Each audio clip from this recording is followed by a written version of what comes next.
ზვიად ხარაზიშვილის პირველი გამოხმაურება მოძალადე სპეცრაზმელების დაკავებაზე. განსაკუთრებულ დავალებათა დეპარტამენტის ყოფილი ხელმძღვანელი არ გამორიცხავს მალე ხელბურკილები დაადონ. აქციების დროს ნაცემი და ნაწამები მოქალაქეები ამბობენ, რომ ოცნების მიერ დანაშაულების ჩადენიდან თითქმის 2 წლის შემდეგ დაწყებული პროცესი.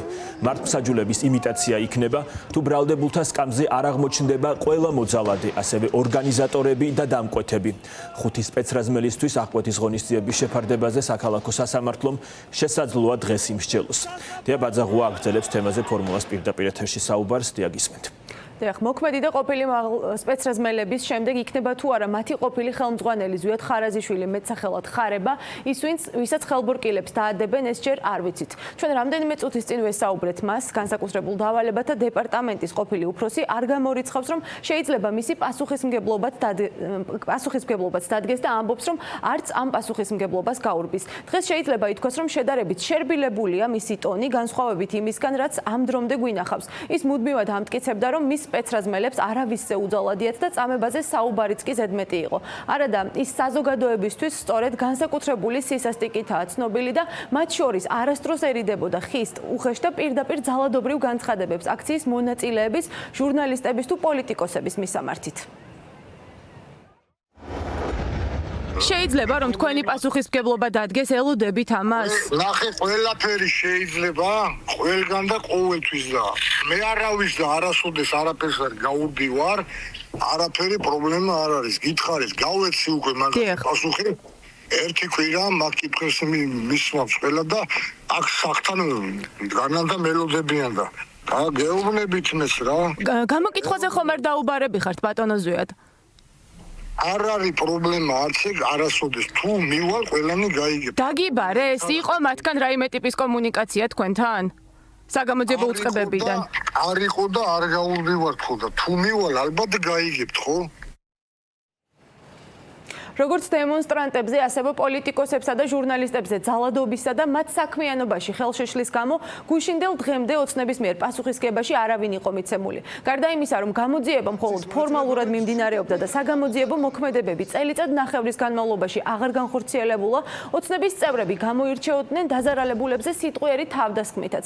რაც შეეხება გამოძიებას, სამართალდამცავი უწყებები მუდმივად იმეორებდნენ, რომ გამოძიებას ართულებდა ის, რომ შეუძლებელი იყო ნიღბიანი პირების იდენტიფიცირება. თუმცა ფორმულას ჟურნალისტის ელისო ჯარიაშვილის ჟურნალისტური გამოძიების ეთერში გასვლიდან მეორე დღეს გუშინ გენერალურმა პროკურორმა საზოგადოებას აცნობა, რომ 5 მოქმედი და ყოფილი ძალოვანი უწყების თანამშრომელი დააკავეს. თავად დაზარალებულები თვლიან, რომ ეს ოცნების მხრიდან შესაძლოა რაიმე ტიპის ტაქტიკური ნაბიჯი იყოს იმ ზიანის შესამსუბუქებლად, რაც მათ იმიჯს მიადგა და მოითხოვენ, რომ დაისაჯონ სხვა შემსრულებლებიც და პირველ რიგში ბრძანების გამცემი მაღალჩინოსნები. პროკურატურაში გამართული ბრიფინგი ბევრ კითხვას აჩენს ჩემთვის. იქ არ დასახელებულა არავის ვინაობა, ინიციალები არ უხსენებიათ. ჩემი ინფორმაციით დაკავებულებს შორის არ არის ის პირი, ვიზზე ჩვენ წარო ინფორმაცია მოგვაწოდა.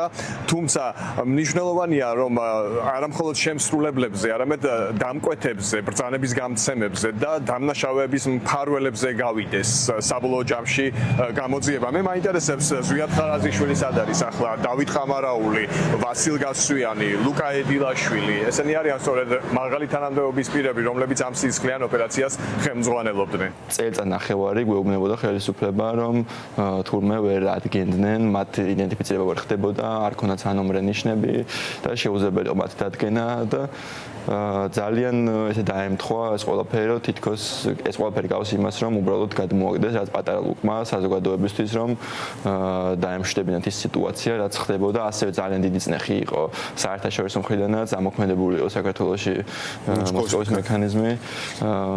ამიტომ ეს უბრალოდ იყო ტაქტიკური რაღაც პატარა ლუკმის გადმოგდება. ოპოზიციის ნაწილი ამბობს, რომ ოცნების ეს ნაბიჯი განზრახ გაჭიანურებული გამოძიების შემდეგ არის რიგით შემსრულებლებზე ხელის შეწმენდა და პასუხისმგებლობის გადაბრალება. ისინი ძალოვანი უწყების იმ მაღალჩინოსნების პასუხისგებაში მიცემას მოითხოვენ, რომლებმაც პროევროპულ აქციებში მონაწილე მოქალაქეებზე, ჟურნალისტებსა და პოლიტიკოსებზე სასტიკი ძალადობის ბრძანება გასცეს. რა თქმა უნდა ჩვენ სახეზე გვაქვს აბსოლუტურად ხელი შეწმენდა სისტემის მიერ რამდენიმე ადამიანზე ეს არის რა თქმა უნდა კრიმინალურ სინდიკატებისთვის დამახასიათებელი, როდესაც მთელ დანაშაულს, რომელსაც ათეულობით ადამიანი ჩადიოდა ან ასეულობით ადამიანი ჩადიოდა, 4-5 კაცს პატიობენ, არ ვიცი ხა იმ ხალხს ალბათ რა ვიცი, ფულსაც მისცემენ შესაბამისად და ესეთი კარტელური სისტემებში ეს ხდება, ან არ ვიცი სხვა ტიპის, ასე თქვა, წახალისებას გაუკეთებენ და სხვანაირად გაამართლებენ იმას, რომ ესეთი სისტემური დანაშაული, თქვა 4 და 5 კაცს დაბრალდა მხოლოდ და მხოლოდ. ჩვენ კარგად ვიცით, რომ წლების განმავლობაში ამ დანაშაულების გამოძიება არ ხდებოდა. ამ დანაშაულს ყავს არა მარტო შემსრულებლები, ადამიანები, რომლებიც საქართველოს მოქალაქეების ცემასა და წამებაში იღებდნენ მონაწილეობას, არამედ ამ დანაშაულს ყავს დამკვეთები, წარმოუდგენელია დამკვეთის გარეშე, წარმოუდგენელია გამოძიების განზრახ გაჭიანურებისა და განზრახ არ გამოძიების საქმეები, რაც ეჭვს იწვევს ბუნებრივია ამ მიმართულებით, ვინაიდან წლების განმავლობაში საქმეები თაროზე იყო და არ იყო გამოძიებული, ასევე კარგად ვიცით, რომ ფორმულაზე გაშული ჟურნალისტური გამოძიების შედეგად უკვე დაიწყეს ამ შემთხვევაში სამართლებრივი ქმედებები და პროცესუალური მოქმედებები და გვამცნეს მეორე დღეს, რომ თურმე ადამიანები უკვე დააიდენტიფიცირეს და სისხლისამართლებრივი დევნა დაიწყეს. აღმოჩნდება თუ არა საბრალდებო სკამზე სისასტიკით ცნობილი განსაკუთრებულ დავალებათა დეპარტამენტის ყოფილი უფროსი ეს ჯერჯერობით უცნობია, თუმცა ფაქტია, რომ შერბილებულია მისი რიტორიკა და ის არც იმას გამორიცხავს, რომ შესაძლოა მისი პასუხისმგებლობაც დადგეს.